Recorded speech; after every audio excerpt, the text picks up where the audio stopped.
Welcome back to the America we forget, the place where we remember the meals that built this country, one bite at a time. Today's video isn't about gourmet food. It's not about fancy ingredients or artisan bread. It's about survival. It's about sandwiches made from whatever was in the pantry, the kind your grandparents slapped together when money was tight and mouths still needed feeding. These sandwiches weren't just food. They were lifelines.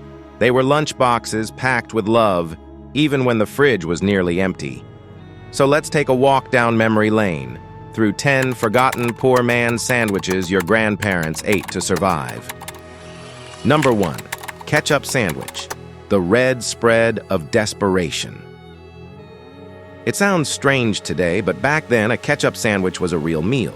2 slices of white bread, a generous squirt of ketchup, maybe a sprinkle of salt if you were lucky. It was sweet, tangy, and cheap.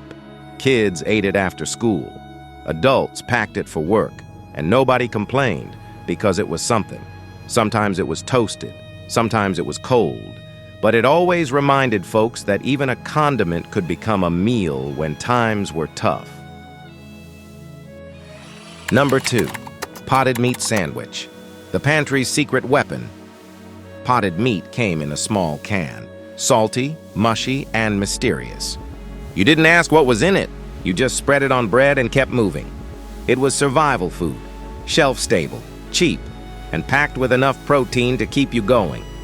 Some folks added pickles, others mixed it with mayo, but most just ate it plain. Because when you're hungry, flavor takes a back seat to fullness. Number 3, Turkey and Cranberry Sandwich, the holiday leftover hero. This one wasn't born from poverty, it was born from thrift. After Thanksgiving, nothing went to waste. Cold turkey, a smear of cranberry sauce, and maybe a dab of stuffing if you had it. It was sweet, savory, and a reminder that even leftovers could feel like a feast. Grandparents knew how to stretch a holiday meal into a week of sandwiches, and this one was always a favorite. Number 4, Spam and Pineapple Sandwich, the sweet and salty surprise. Spam was the king of canned meats. It was salty, fatty, and fried up fast. Add a slice of canned pineapple and suddenly you had a sandwich that felt tropical, even if you were eating it in a cold kitchen in Ohio. Some folks grilled it. Some ate it cold. But the combo of sweet and salty made it unforgettable. It was a poor man's Hawaiian delight, and it fed families for generations. Number 5, Fish Stick Sandwich, the freezer's best friend. Fish sticks were cheap, frozen and easy to fry. Stack a few on bread, add a squirt of tartar sauce or ketchup, and you had a sandwich that felt like fast food without the price tag. It was crispy, greasy, and oddly satisfying. Grandparents served it with pride because feeding a family on a budget meant turning freezer food into comfort food. Number 6, Bologna Sandwich. The working-class classic bologna was the backbone of the lunchbox. Round, pink, and always ready, served cold or fried, with mustard, mayo, or nothing at all. It was the sandwich of factory workers, school kids, and anyone who needed a quick bite before heading back to work. Sometimes it came with cheese, sometimes it didn't, but it always came with a sense of pride, because it meant you were still eating. Number 7, Bread and Butter Sandwich, the simplest kind of love. 2 slices of bread, a smear of butter. That's it. It was the sandwich you made when there was nothing else, but somehow it still felt like something. Grandparents served it with soup or packed it for lunch, and kids ate it with wide eyes, grateful for anything that filled the belly. It was humble, it was honest, and it was enough. Number 8, Mayonnaise and Banana Sandwich, the Southern curveball. This one's controversial, but in the South, it was a staple.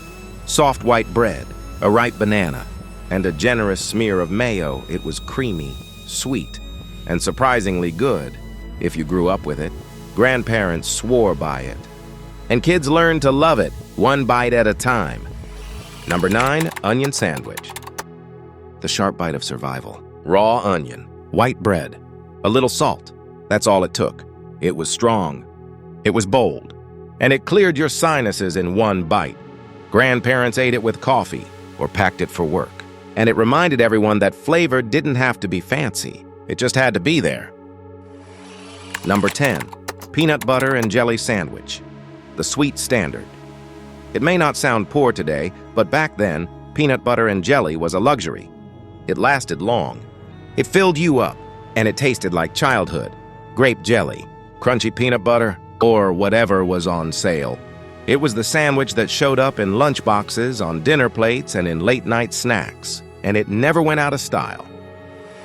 The sandwiches that survived. These sandwiches weren't gourmet, they weren't pretty, but they were real. They fed families, they stretched paychecks, and they reminded us that survival isn't always about abundance sometimes. It's about creativity. Your grandparents didn't waste food. They didn't complain. They made do, and they made sandwiches. Drop a comment. Which sandwich did you grow up with? Which one would you try today? Like this video to honor the flavors that raised us. Subscribe to the America We Forget, where every bite tells a story worth preserving. Until next time, keep the bread fresh. And remember, the best sandwiches aren't just made, they're remembered.